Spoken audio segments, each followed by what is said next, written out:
नमस्कार, मी संदीप चव्हाण आणि आपण पाहताय एलएस मराठी।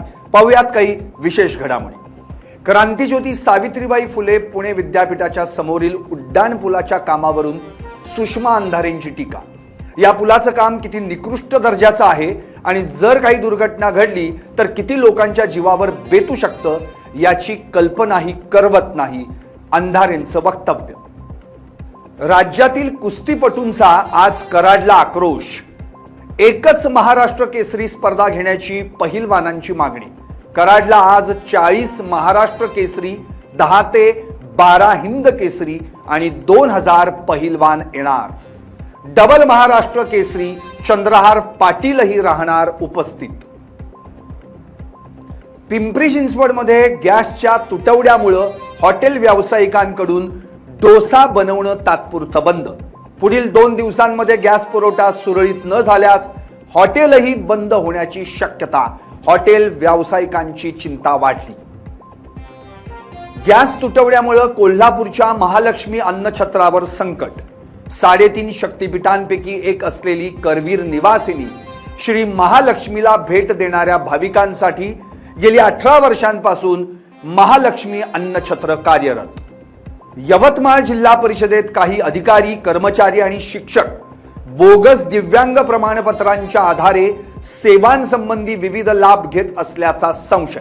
यामुळे जिल्हा परिषदेत कार्यरत असलेल्या 490 दिव्यांग कर्मचाऱ्यांची शारीरिक तपासणी।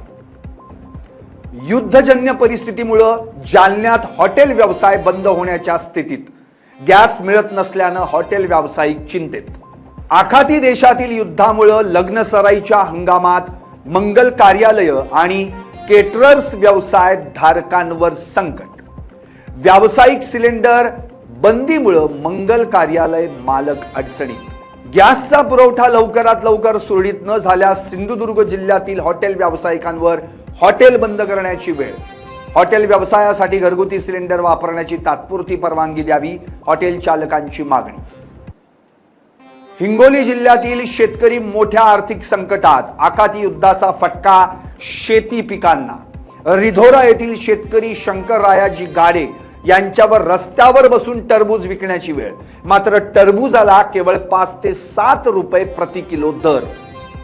सुप्रीम कोर्टाकडून गाझियाबाद येथील 32 वर्षीय हरीश राणा यांना इच्छामरण देण्यास परवानगी। गेली 12 वर्षांपासून अंथरुणाला खिळले असून द्रव आहारावर जगत असल्याची माहिती। आयसीसी T20 विश्वचषक 2026 ट्रॉफी जिंकल्यानंतर क्रिकेटपटू ईशान किशन पाटण्यात दाखल। भारतीय संघ जिंकला ही देशासाठी एक मोठी गोष्ट, ईशानने व्यक्त केलं मत। अमरावती शहरातील रेल्वे उड्डाण पुलासाठी 125 कोटींचा निधी मंजूर। उड्डाण पूल पाडण्याला अखेर सुरुवात। 7 महिन्यांपासून वाहतूक होती बंद। हिंगोलीत कर्जाच्या तणावातून एका शेतकऱ्याची आत्महत्या। 48 वर्षीय दत्तराव माखणे यांनी शेतातील पराटीच्या फासावर बसून स्वतःला पेटवून घेतल्याची माहिती। या घटनेमुळे साळवा गावासह परिसरात हळहळ। यवतमाळच्या गेडाम नगर भागात नगर परिषद प्रशासनाकडून अतिक्रमण कारवाई। मोठ्या पोलीस बंदोबस्तात अनेक घरं जमीनदोस्त।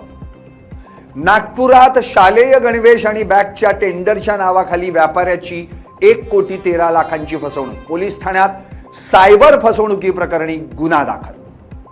तर या होत्या काही विशेष घडामोडी। आणखी काही विशेष ठळक घडामोडींसाठी पाहत राहा एलएस मराठी, सत्याच्या पाठी, बातम्या सर्वांच्या सर्वांसाठी।